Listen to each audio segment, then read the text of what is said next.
Friday, we're potentially going to see some very gusty Santa Ana winds, so this could just be the start to a very busy week for all of these firefighters out there. All right, let's get back to Courtney Friel. She has made her way up into the neighborhood where this fire started. Courtney? Yeah, so this is what the shot looks on the ground, and it's happening up there as well. But this is Charmel Lane. So when we first got here, those homes at the bottom of this street were being sprayed with lots of water, and we've seen the fire dropping helicopters come right above us and drop water on these homes. So people have been going up and down the street, and you can see over here there's one of them, and of course the two people that I was going to talk to have ended up walking away from me. Bobby, come back here, please. I've been bugging Bobby for like 20 minutes to try to get to talk with me on KTLA, but it's been hard to establish the signal. So I first saw, we're on live with KTLA right now. I saw you on your roof. Yeah. And I imagine that was a pretty scary image for what you were seeing earlier. Yeah, I mean, there's a fire burning close to my house, so I wanted to make sure that everything would be okay. You've been here for 7 years. Have you seen anything like this before? No, last year there was a fire just over one canyon over, but they contained it very quickly. This is definitely the closest it's ever been. Were you ready to go if need be? Yes, I was ready to go if need be. Did the emergency alert come on your phone? I did. The emergency alert came on the phone, but fortunately some friends got in touch with me, so I was able to get up here. Where are your kids and the rest of the family? They're not home right now, so everybody's safe. Did you tell them to not come back anytime soon, or? Yeah, they're not coming back anytime soon. Okay, so does seeing something like this make you nervous about living here when the fire conditions have been so bad year after year? It's something you think about, but I would much rather be close to nature and take the risks that come with that. All right, well, and I know you were thanking the firefighters earlier, and they definitely have done such a great job. All right, here's a news conference with an update on what's going on with the fire. We have the Los Angeles Police Department up there along with the fire department initiating evacuations. We're using multiple aircraft, heavy lift, and we're also going to do a quick observation to see if we should bring in fixed wing takers in. What I can tell you about the fires, I do not have the cause, but it started at the base of Palisades Drive and quickly ran up and spread to about 18 acres in a matter of about 15 minutes. We're at 30 acres now. Firefighters are working valiantly up there to keep the lines contained. We're going to be operating out of here at Fire Station 23 for about the next 10 hours, and then we'll have resources set up at Will Rogers State Beach. Currently, like I say, 30 acres, evacuations in place. We do not have reports of any injuries. I don't have reports of any structures damaged, but I do have structures threatened. Main message for the public is to kind of stay out of this area. We will have an evacuation center set up at Palisades Recreation Center. And if you need information, we'll also have public information officers there. At this point, it's probably best if I take some initial questions because I got to get back onto the firefight. Question is, was this a homeless encampment? We do not have a cause, and while that subject comes up a lot, I don't have a cause for it right now. We have arson investigators on scene looking to see what the cause and the point of origin is. What does the forecast look like? The forecast, as you can tell, we're still in a really hot, dry pattern for Southern California. October is generally the month that we really feel this.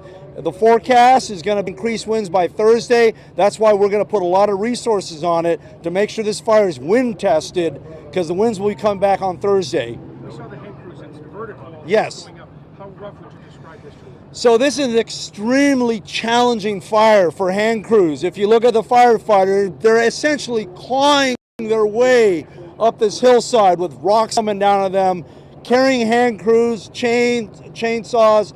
And Chief Maroney, if you want to talk a little bit about how your hand crews operate, is that okay? Yeah. Tony Maroney, LA County Fire Deputy Chief, Central Region Operations Bureau. LA County responded this afternoon to assist LA City, along with our partners from MPS. What we brought to the table for LA City today was our Firehawk helicopters, our Bell 412 helicopters, and also our hand crews. So currently we have 6 hand crews assigned. They're cutting a line up each flank of the fire till they get to the ridge. We expect that we are going to be here all night long. For LA County residents, currently no threat from this fire. Specifically, any residents in LA County that live in Topanga Canyon, they're safe. There's no reason for an evacuation. We're going to continue to remain on scene and assist LA City Fire. With the evacuations, can you talk about how many residents? Yes. Or how many homes? So right now we're evacuating about 8 residential blocks up on Charmel. I don't have a number count, but I'll probably put it in the area of probably about 200 homes that are probably impacted in that grid. Firefighter injuries, I don't have full reports on them, but I will tell you this is a physically demanding job right now. The physical prowess that these firefighters show from all of these agencies is tremendous, and nothing is insurmountable for them. They will not sleep, they will not rest until they get this fire out. The winds, how big of a factor were they with this fire and just the concerning winds? The question is about the winds. Fortunately, we're coming off the Santa Ana wind event. Our only concern would be a shift in the wind, and then we begin to get the onshore breeze, and any wind would be a problem. But right now, winds are not a factor. Any other questions? Any information on the injured work crew member that's up there? I have no reports on anybody who was injured, but throughout the incident public information officers will provide updates. Like you say, I broke away from the command post to give you a quick briefing. I'm actively engaged in firefighting with my crews, and I could take a few more questions. Sir, for those individuals who are affected by the evacuation, they see this and they say, they got it under control. Why am I still being evacuated? Your message to those individuals, sir. So folks can get a false sense of security. The weather can change here, and what we have is something called probability of ignition. The area around here is ripe for wildfires. So when we initiate an evacuation in an area, it's not so much also for what you see in front of you, but what they can anticipate. And it takes a while to get folks out of the way. And if you've seen in past fires, Oakland Fire and others, if we don't initiate it early enough, then it becomes a real problem for us. So we appreciate people heeding the warning. And with that, I'm going to break away, and our public information officers will be around to take notes. So thank you.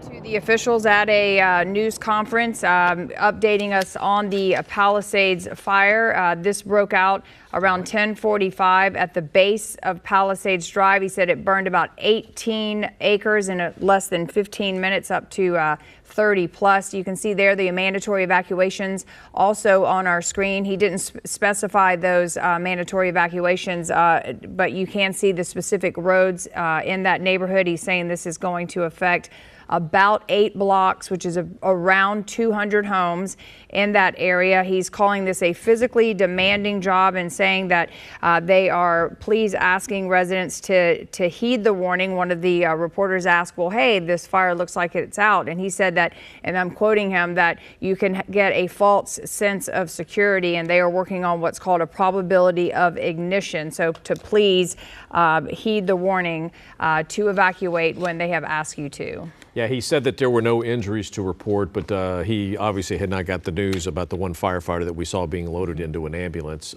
He was one of those that was doing that physically demanding job, working on one of those hand crews. We don't know if maybe he suffered some burns, maybe took a tumble on a hill, sprained an ankle, but he has been taken to a hospital for treatment. He appeared to be conscious from what we could see from Sky 5. Meantime, hand crews continue to just try to get these what few flames left under control, which you see they're doing right there on the north flank of the fire as well as the south flank. Again, this is a combined effort of LA City Fire as well as LA County Fire. And again, they did a yeoman's job because while a lot of structures were certainly under threat today, it doesn't look like there's any major damage. Yeah.